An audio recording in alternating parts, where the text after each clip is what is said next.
ഇപ്പൊ ഈ പറയുന്ന തെരഞ്ഞെടുപ്പിൽ ഈ പറയുന്ന CPM-ഉം ഒപ്പം തന്നെയുള്ള BJP തമ്മിലുള്ള ഡീല് കോൺഗ്രസിനെ പരാജയപ്പെടുത്തുമെന്ന് പ്രതിപക്ഷം പറയുന്നുണ്ടല്ലോ. അപ്പൊ അതിനെക്കുറിച്ച് സാറിന് എന്താണ് പറയാനായിട്ടുള്ളത്?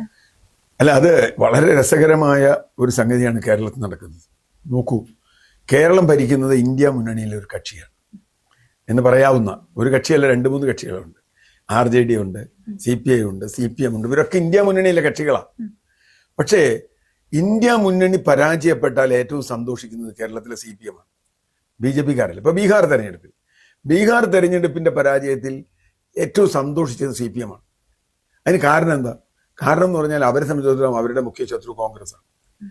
കോൺഗ്രസ് മുക്ത ഭാരതം എന്ന മോദിയുടെ അജണ്ട കേരളത്തിൽ നടപ്പാക്കാൻ ചുമതല ഏൽപ്പിച്ചിട്ടുള്ള ആളാണ് പിണറായി വിജയൻ എന്ന് വേണമെങ്കിൽ ഞാൻ ഒറ്റ വാക്കിൽ പറയും. അങ്ങനെയാണ് അതിൻ്റെ ഒരു ട്രെൻഡ് വരുന്നത്. ഇപ്പോൾ വെള്ളാപ്പള്ളി നടേശനെ പോലെ ഒരാൾ കൂടെ ഇരുത്തി പോകുന്നു, കടുത്ത ഇസ്ലാമോഫോബിയ പ്രചരിപ്പിക്കുന്ന മലപ്പുറത്തിനെതിരെ അദ്ദേഹം മുഖ്യമന്ത്രിയുടെ വലതുഭാഗത്ത് ഇരിക്കുക ഔദ്യോഗിക വാഹനത്തിൽ എന്ന് പറഞ്ഞാൽ അതിനർത്ഥം അത് കൊടുക്കുന്ന ഒരു സന്ദേശമുണ്ട്. അയ്യപ്പ സംഘം അടക്കമുള്ള വിഷയങ്ങളിൽ കൊടുത്തൊരു സന്ദേശമുണ്ട്. ആ സന്ദേശം വളരെ വളരെ വളരെ ലളിതമാണ്. കാരണം അവർ അതിനുശേഷം നടത്തിയ നിരവധി കാര്യങ്ങൾ, നമ്മൾ ഓരോന്നായിട്ട് പറയുന്നത് നിരവധി കാര്യങ്ങൾ. ഇപ്പം ഏറ്റവും ഒടുവിൽ തിരുവനന്തപുരത്തെ സ്ഥാനാർത്ഥി നിർണയം അടക്കം. തിരുവനന്തപുരത്തെ സ്ഥാനാർത്ഥി നിർണയത്തിൽ മുട്ടടയിൽ BJP ജയിക്കണമെന്ന് CPM ആഗ്രഹിക്കുന്നു എന്നുള്ളതാണ്. അവിടുത്തെ ഒരു കൗൺസിലറാണ് പറയുന്നത്, അവിടുത്തെ ഒരു പഴയ കൗൺസിലറും ലോക്കൽ കമ്മിറ്റി മെമ്പറുമാണ് പറയുന്നത് ഇത് BJP-യുമായുള്ള ഒത്തുകളിയാണ്. ദേശാഭിമാനിയുടെ ദീർഘകാല ലേഖകനായിരുന്ന ഒരാൾ പറയുന്നു BJP-യുമായി ഒത്തുകളിയാണ്. ഇതിന് നിരവധി മറ്റ് ഉദാഹരണങ്ങൾ. ഇപ്പോൾ ഉദാഹരണത്തിന് PM ശ്രീ വന്നു. PM ശ്രീ വലിയ ചർച്ചയായി. ഇവിടെ നാണം കെട്ടത് CPI ആണ്. കാരണം PM ശ്രീ വന്നു, PM ശ്രീ ഒപ്പിട്ടു, ഒരു കത്തയച്ചു.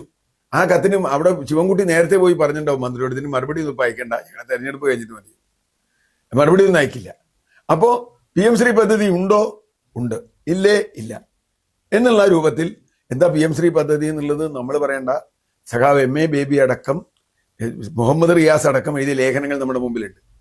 PM ശ്രീ പദ്ധതി ന്യൂയോർക്ക്. അപ്പൊ BJP-യുടെ ഒരു സാമ്പത്തിക വിദ്യാഭ്യാസ നയം അതുപോലെ നടപ്പാക്കുക, NEP നടപ്പാക്കുക എന്ന ലക്ഷ്യത്തോടു കൂടി ഒപ്പിട്ട ഒരു കരാറാണ് PM ശ്രീ. അത് റദ്ദാക്കണമെന്ന് പറഞ്ഞു എന്നല്ലാതെ അതിനുശേഷം മന്ത്രിസഭാ യോഗം നടന്നു, എല്ലാം നടന്നു. 2 ആഴ്ച കഴിഞ്ഞു അതിനൊരു മറുപടി അയക്കാം. ഇത് വേണ്ടാന്ന് തീരുമാനിച്ച് മന്ത്രിസഭ തീരുമാനിച്ച് LDF തീരുമാനിച്ചിട്ട് 2 ആഴ്ച കഴിഞ്ഞു.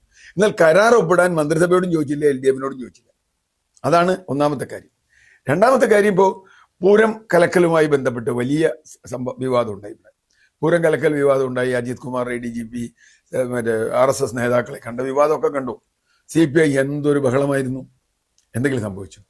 പൂരം അത് കഴിഞ്ഞ് ഒരു പൂരം കഴിഞ്ഞ് 2ാമത്തെ പൂരം വരാൻ പോവുക.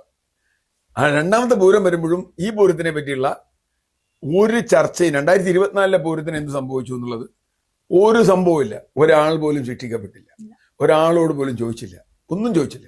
ഇത് തിരിച്ച് മുഖ്യമന്ത്രിക്കെതിരായ കേസുകളൊക്കെ അട്ടത്ത് വെച്ചിരിക്കുന്നു. മുഖ്യമന്ത്രിയുടെ മകൾക്ക്, മകന് ED ഒന്നുമില്ല, ഒരു കേസുമില്ല.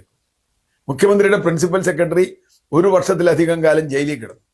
എന്നിട്ട് മുഖ്യമന്ത്രിയെ വിളിച്ച് ഒരു ചോദ്യം ചോദിക്കാൻ ED-യോ അവരാരും CBI ആരും തയ്യാറായില്ലോ. ഈ മുഖ്യമന്ത്രിക്കെതിരെ ഒരു കേസ് 40-ലേറെ തവണ ലാവ്ലിൻ കേസ് മാറ്റിവെച്ചു CBI പറഞ്ഞിട്ട്. അപ്പൊ എന്താ അതിന്റെ കാര്യം? അപ്പൊ തീർച്ചയായിട്ടും പലതരത്തിലുള്ള ഡീലുകൾ ഇതിനകത്ത് നടക്കുന്നുണ്ട്. അതുകൊണ്ട് തന്നെ CPI സംബന്ധിച്ചിടത്തോളം CPI നിസ്സഹായമാണ്. CBIക്ക് ഒന്നും പറയാൻ പറ്റില്ല. ചില നേതാക്കന്മാർ ചില പ്രസ്താവന ഇറക്കുന്നല്ലാതെ CBIക്ക് എന്താ പറയാൻ പറ്റുക? ആരോടാ പറയാൻ പറ്റുക? ഉള്ള മന്ത്രിസ്ഥാനം പോവില്ലേ? അപ്പോൾ ആലപ്പുഴയിലൊക്കെ അടക്കം നിരവധി ഇടങ്ങളിൽ CPM-ഉം BJP-യും തമ്മിൽ അലയൻസ് ഉള്ളത് അത് സ്വാഭാവികമാണിപ്പോൾ. കേരള CPM എന്ന് പറയേണ്ടത്. കേരള CPM ഇന്ന് ചിലരൊക്കെ ട്രോളിൽ പറയുന്ന പോലെ KJP ആയി മാറിയിട്ടുണ്ട്.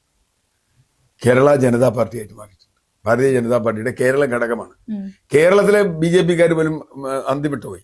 ഇപ്പൊ 2024 തെരഞ്ഞെടുപ്പിൽ, ലോക്സഭാ തെരഞ്ഞെടുപ്പിൽ CPM-ന്റെ വലിയ തോതിൽ വോട്ട്, പിന്നോക്ക വിഭാഗങ്ങളുടെ വോട്ട് BJP-യിലേക്ക് പോയി എന്ന് നമ്മൾ കണ്ടു. ആലപ്പുഴയൊക്കെ ആ വോട്ട് തിരിച്ചു പിടിക്കാനാണ് ഇപ്പൊ ശ്രമിക്കുന്നത്. ആ വോട്ട് തിരിച്ചു പിടിച്ചാൽ അത് BJP-യിൽ നിന്ന് പോകും യഥാർത്ഥത്തിൽ. ഇനി ഈ തിരിച്ചു പിടിക്കാനൊക്കെ ശ്രമിച്ചുകൊണ്ടിരിക്കുമ്പോൾ ശബരിമല അതൊക്കെ പറയുമ്പോൾ ശബരിമല തന്നെ ഇല്ലാണ്ടാവും. അവിടെ എന്തെങ്കിലും ഉണ്ടോ, ബാക്കിയുണ്ടോ എന്ന് നമുക്കറിയില്ല. ശബരിമല അയ്യപ്പൻ അവിടെ ഉണ്ടോ എന്ന് തന്നെ സംശയാവുന്ന രൂപത്തിലാണ് മോഷണം നടന്നിട്ടുള്ളത്. അവിടുത്തെ എല്ലാ സാധനവും കൊണ്ടുപോയി.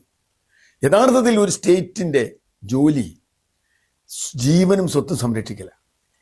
സ്വത്ത് സംരക്ഷിക്കുക എന്നത് ഒരു സ്റ്റേറ്റിന്റെ അടിസ്ഥാനപരമായ കടമയാണ്.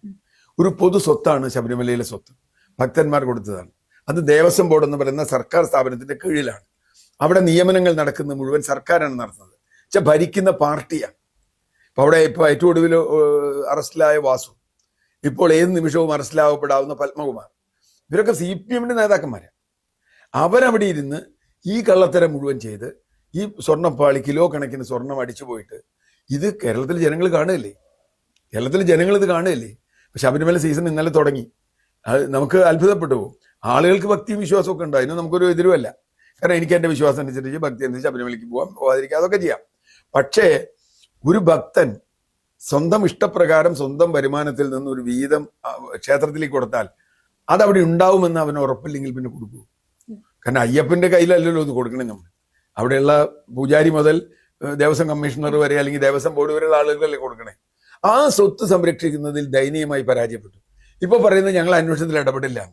അന്വേഷണത്തിൽ അല്ലെങ്കിൽ ഇടപെടാൻ പറ്റില്ല. എന്താ കാര്യം? ഹൈക്കോടതി മേൽനോട്ടത്തിലെ അന്വേഷണം, ഇവരൊന്നും ഇടപെട്ട അവിടെ നടക്കൂല. ഈ SITയുടെ അടുത്ത് എന്തൊക്കെ വേറെ പുറം സ്വാധീനമൊക്കെ ഉണ്ടെങ്കിലും SITക്ക് മറുപടി പറയേണ്ടി വരും ഹൈക്കോടതിയോട്. അതുകൊണ്ട് SIT ഒരു കാരണവശാലും നീങ്ങാൻ പറ്റില്ല. അതുകൊണ്ടാണ് അവർ വളരെ സ്റ്റെപ്പ് ബൈ സ്റ്റെപ്പ് ആയിട്ട് ഇവിടെ വാസു ഇനിയിപ്പോൾ ആരാന്നും പറയാൻ പറ്റില്ല. അപ്പോൾ ഇങ്ങനൊരു സാഹചര്യം കേരളത്തിൽ നിൽക്കണേ വളരെ മോശമായ. ഇപ്പൊ PM ശ്രീയിലെ തർക്കവും ഈ പറഞ്ഞ തർക്കമൊക്കെ നിൽക്കുകയാണ്.